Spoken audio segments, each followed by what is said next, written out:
Through 2 weeks of the football season, what would you say Missouri's weakness is? I want to talk about that coming up right now on Locked On Mizzou.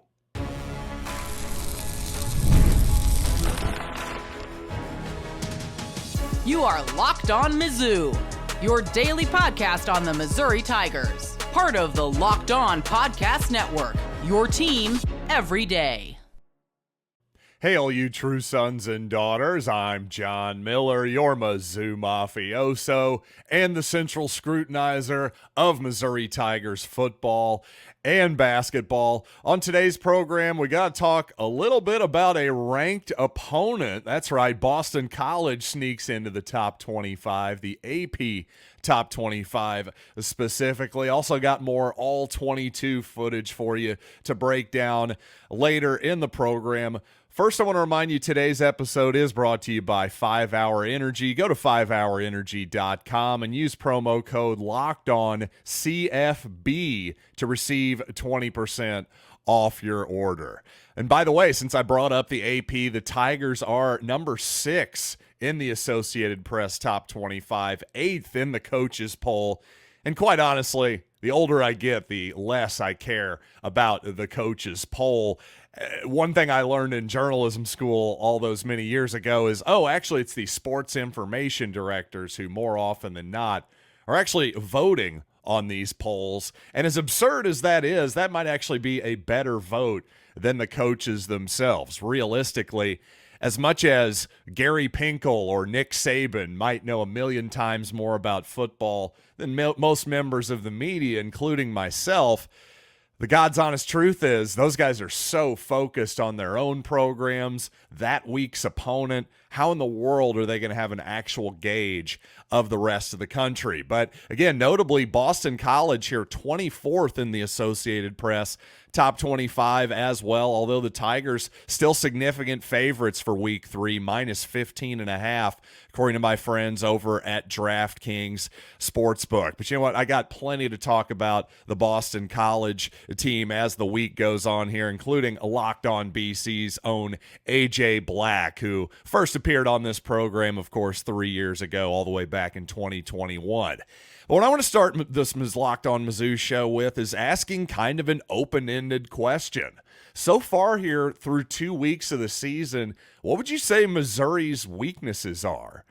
Because I got to be honest, I don't think there's a very glaring weakness on this team whatsoever. Has Missouri been perfect? Absolutely not. And as much as it's tempting to go overboard here on a team that was expected to have an elite offense and suddenly looks like it might have an elite defense as well, I'm not going to go completely overboard and say that Missouri is going to go undefeated and win the whole thing or anything like that, at least not after 2 games against obviously subpar competition. But what were we as Missouri fans truly hoping at the start of the season? I think we just wanted to be a true college football playoff contender. I think all of us agreed that if Missouri makes the playoff this season, that's got to be considered a successful season and also an important goal, one to accomplish for the future of this program. Well, based on 2 weeks, do you think Missouri is a college football playoff contender? Yeah, you're damn right they are. And that's good news. That's fantastic news for Missouri. Does that mean they're definitely going to get there? No, what it means is through 2 weeks, it's all systems go. And there really aren't any glaring questions on this roster, in my humble opinion. The fact that a lot of Missouri fans, even myself to some extent, were having to really nitpick Brady Cook's play a little bit. And beyond that, I'm just not sure that there's a whole lot to complain about. And even the Cook stuff, which I'm going to get to as we go along in this program here, a lot of that stuff is to me easily changeable adjustments that Cook and the offense can make. So according to Eli Drinkwitz, by the way, he seems to agree with me. He says we've got a lot of depth over on the defensive side and a lot of consistency and guys holding each other to a standard. I think when you can just send waves of players who are fresh continually, I think that's hard on an offense. So I will say there is something to be said for early season football. The deeper teams, especially you're talking SEC, Missouri level of depth here, especially with the transfer portal, Missouri able to supplement its second string so well you're seeing here. That's gonna really show up as the game goes along. You saw Chris Jones, by the way, with the Kansas City Chiefs. In week one, he was definitely sucking wind at the end of that ball game as Baltimore was playing hurry-up offense there. The whole Chiefs defense was. That's pretty typical in week one in early season NFL these days when guys are not playing 4 quarters of actual football, which makes me curious to see if, because of the amount of depth that Missouri is throwing, the amount of bodies that Missouri is rotating in and out, in particular on that defensive line, you do wonder how many teams are going to try to play some type of hurry-up offense against the Tigers, at least to the point of keeping Missouri from subbing, getting on the ball after a completion or a good run play, that type of thing. Doesn't mean you have to snap it immediately like a Josh Heupel style of offense, but you could at least get on the ball, make the defense in a situation where they can't sub. Now, of course, you as an offense can't sub either, but that's the trade-off. It may be worth it against a team that has as much depth as Missouri defensively. If they can keep Christian Williams, for example, who's an excellent player, if they can keep him on the field for an entire drive, essentially, well, the honest truth is Christian doesn't play a full load of snaps. He plays probably half the snaps most of the time, despite being one of Missouri's absolute best defenders. If you force him on the field for a longer period of time, his effectiveness dwindles a little bit. So that's just more something I'm curious to see if teams try to do against Missouri. Of course, there's downsides of that from their perspective as well. Again, that's just something I'm looking forward to observing. That's not a weakness that I would say whatsoever. Again, if you're going to nitpick something, I suppose you could nitpick Blake Craig, who missed a couple field goals this past week. But let's put that in a little bit of perspective too, because Craig was impressive on his first first make, of course, from 51 yards, then 2 misses from 49 and 52. Now, again, for some perspective here, FBS kickers have really improved here over the past 3 seasons in terms of their accuracy from 50-plus yards. FBS kickers on average, this is the whole country, make 53% of their kicks from 50-plus yards. That's up about 11% from just 2021 when those kickers made 42% of their kicks. So apparently the kickers around the nation have gotten tired of the hashtag college kickers sarcastic meme that's been floating around for a few years. And also I would consider this. If you're an NFL fan, Justin Tucker of the Baltimore Ravens, we just saw him miss a 50-yarder in week 1 against Kansas City. There are many who consider him the greatest field goal kicker of all time. And yet last season, he was 1 of 5 from 50-plus yards. For his career, he makes 64% of his kicks from 50-plus yards. So my point is, yes, obviously we'd love to see Blake Craig make as many field goals as possible. But you got to put it in perspective.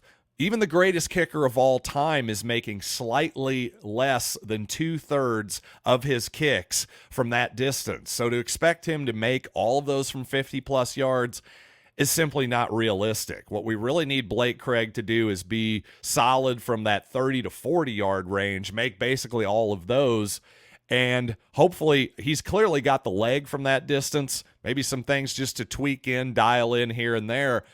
But once again, not to be a broken record for you everydayers, but I'm just not particularly worried about Blake Craig at this moment. Now, in my opinion, when Brady Cook has been off so far the first 2 weeks this season, it's consistently been because he's thrown the ball just a little bit too far. The ball has tended to float on him a little bit. And I think there's one fairly simple adjustment that Cook can and will make as the season goes along. And I think Eli Drinkwitz agrees with me. So let's talk about that and look at the All-22 Cam as well coming up here in just a little bit.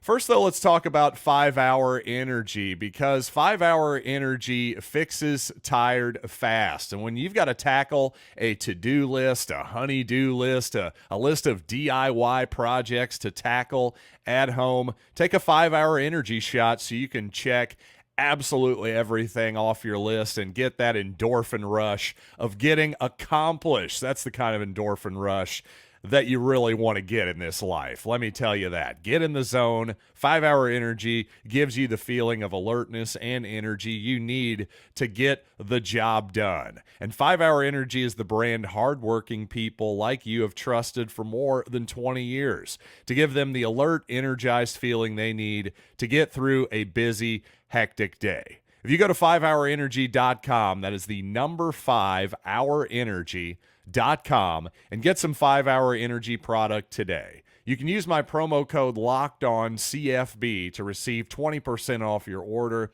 This offer is only valid until September 30th on one order and cannot be used with other promotions. This code is not good on subscription orders. Go to 5hourenergy.com today.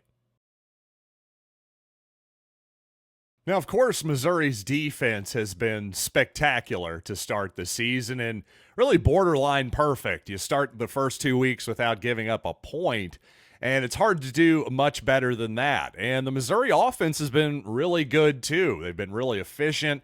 They've moved the chains a ton, up there with some of the best teams in the country so far in terms of actually moving the chains and putting up points as well. But the one thing you could nitpick is so far the explosive plays haven't quite been there. But honestly, from just a statistical perspective, actually that's okay because, well, those explosive type plays, whether it's in the running game or the passing game, tend to be a lot more volatile than the type of offense that's the foundation of what Missouri does. The outside zone stuff, the swing the ball to the motion guy, which, by the way, Missouri did over and over and over again in this football game, where the guy who was in motion was either getting the ball handed to him or the ball thrown to him almost immediately on just a really high percentage of the plays, to the point where it made me feel like Missouri was putting that on film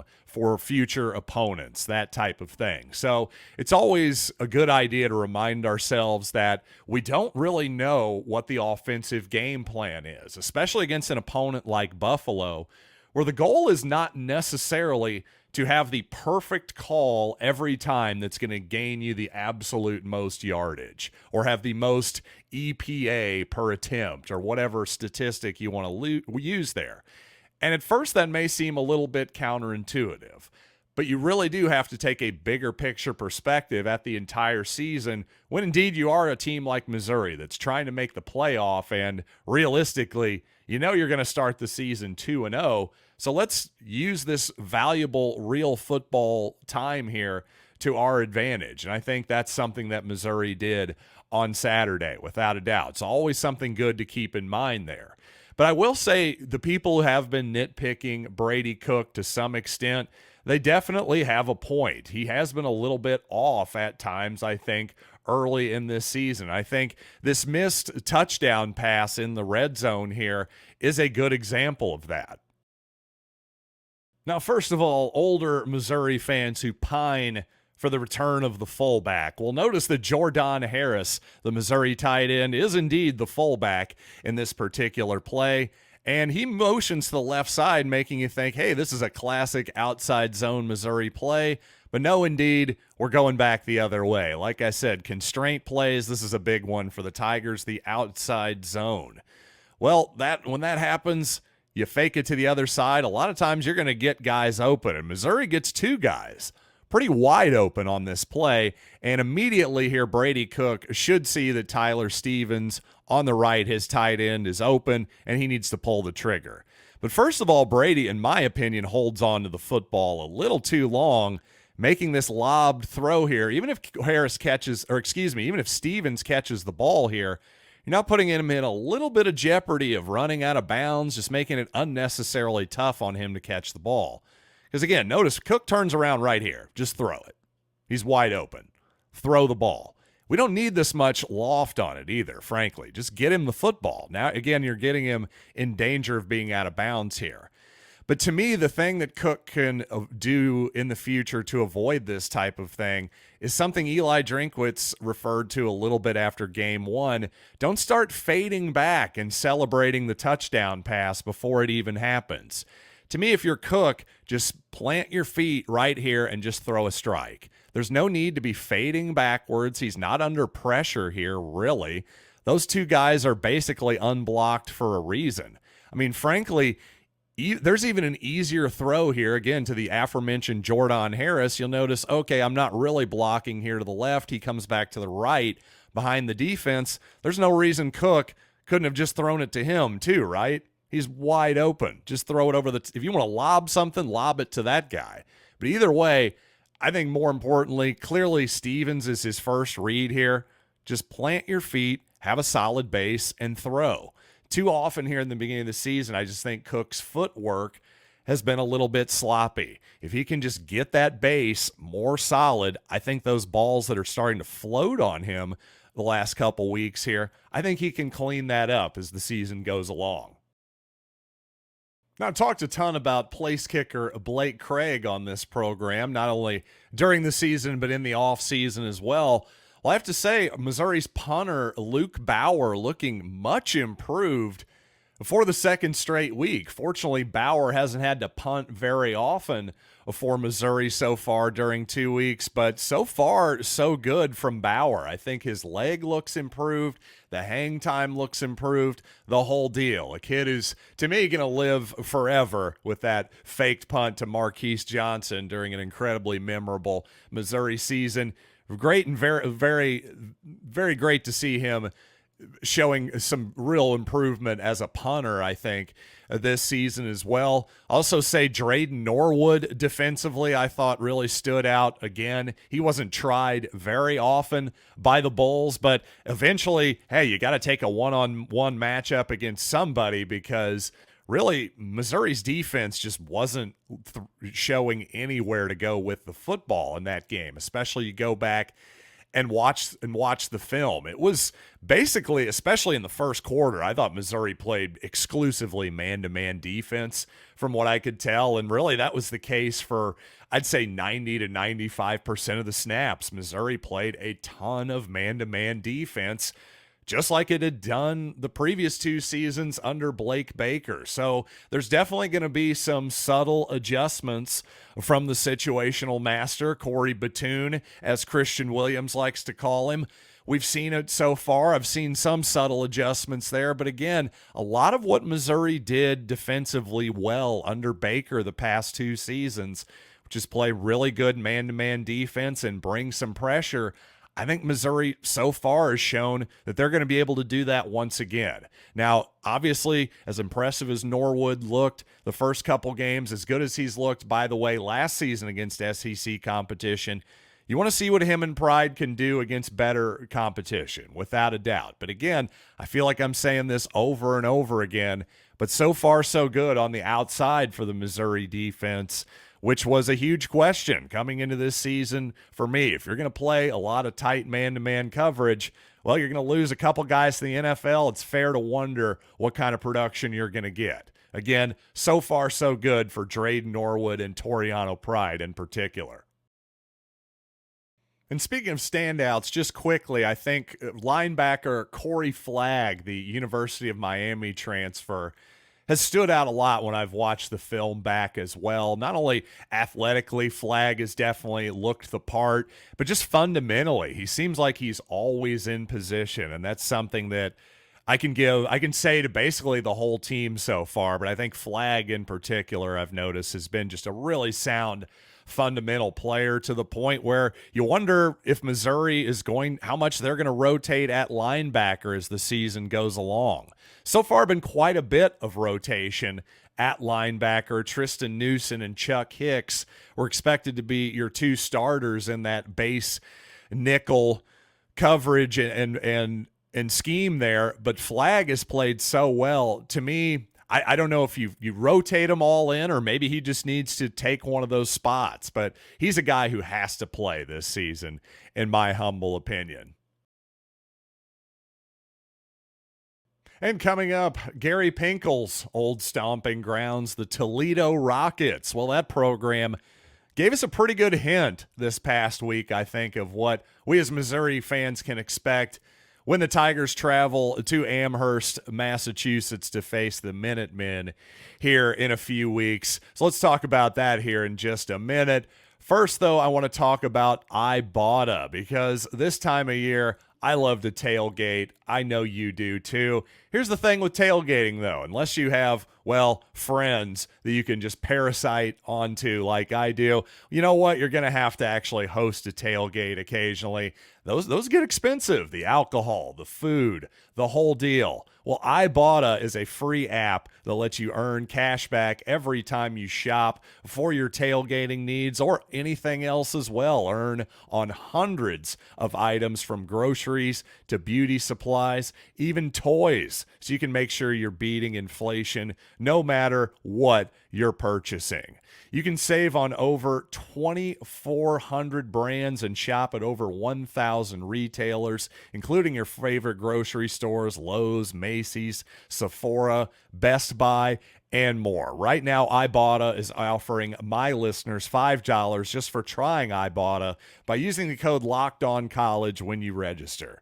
Just go to the App Store or Google Play and download the free Ibotta app to start earning cash back and use code LOCKEDONCollege. That's IBOTTA in the Google Play or App Store and use code LOCKEDONCollege. Well, after saying last week that Buffalo had no chance to upset Missouri, I was castigated in the comments by a few Missouri fans who said, hey, anything's possible. It's college football, yada, yada, yada. And indeed, even ESPN FPI pregame gave Missouri a 97% chance to win. Hey, that's all well and good. I respect the statistics and the numbers and everything that's trying to accomplish, but that's on a spreadsheet. That's great. That's what the numbers said. Well, my eyeballs told me, especially after that Missouri-Buffalo game, that indeed the Bulls had absolutely no chance to beat Missouri this past Saturday. Well, at the risk of drawing people's ire once again, I'm going to have to say I don't think the UMass Minutemen have any chance to beat Missouri whatsoever either, despite the fact that Missouri is going to have to go on the road for that game. Hey, I'll give it to you. Anything is possible, I suppose. But what if I told you that Toledo would go 8 for 23 passing and rush for 83 yards in a game against UMass? You'd think that, hey, the Minutemen might probably won that game, right? No, in fact, they lost by 15. So that kind of tells you what Missouri is going to be dealing with in Amherst. So as I've said previously, you got to really squint hard to try to pick some nits on the Missouri defense at this point. And one thing I said was, well, the Tigers did get beat on a couple of wheel routes by a running back that if I'm a future coach going against Missouri, particularly if I'm Bill O'Brien, Boston College's coach, I'll be looking for that play in the coming weeks here against the Missouri defense. And here's a good example of that here. Let's zoom in here actually on number 14 here. That's Tristan Newsom, excuse me, I almost said Wilson, but Tristan Newsom there, the linebacker for Missouri. Again, just a ton of man-to-man coverage for the Tigers this week. I think that's something you're going to see all season, and that is going to leave you vulnerable to some rub routes, and that's exactly what Buffalo attempts to pull off here and does a pretty darn good job of executing it, by the way. As you move this forward here, you notice Newsom has the running back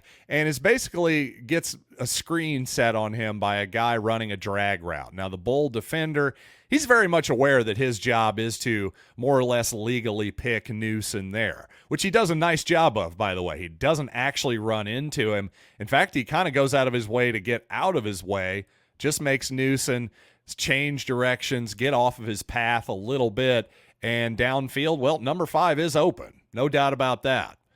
And just with a little bit better pass here, there's no question that's a chunk play for, say, 15, 20 plus yards there. The other thing I'll notice, though, Joseph Charleston, the free safety here, number 28, does a nice job of recognizing where the play is going. So even if this ball is caught, there is a good chance that Charleston makes the play there and stops the player short of the end zone, that's for sure. But certainly the Bulls would have been close to, if not in the red zone there, and that is the type of play that the Missouri man-to-man type of defense will occasionally be vulnerable with. But again, you got to have really good execution to hit that. That's not the type of play you're going to be just hitting over and over again. It can't be the foundation of your offense. But can you hit that play 2 or 3 times in a ball game in huge moments for chunk plays? Absolutely. And that's something that if I'm the Missouri defensive coordinator, the staff, everything, you got to keep an eye out for sure. I'm not really sure what Tristan Newsom could have done better here. Honestly, he does a nice job of being in position. This is just a well-designed play, well executed by everybody on Buffalo, except, frankly, the quarterback just throws the ball just a little bit long here. So that'll do it for this edition of Locked On Mizzou. Check out, of course, the SEC squad shows on Thursday. I'm a part of a cast of many there on the Locked On SEC program. It'll run in this feed. Have a great time. I can't wait to take some victory laps after my picks last week, quite honestly. And again, can't wait to talk to AJ Black of Locked On BC about this ranked matchup of number 6 Missouri against number 24 BC on Saturday. Got lots of great content for you coming this week right here for you on Locked On Mizzou.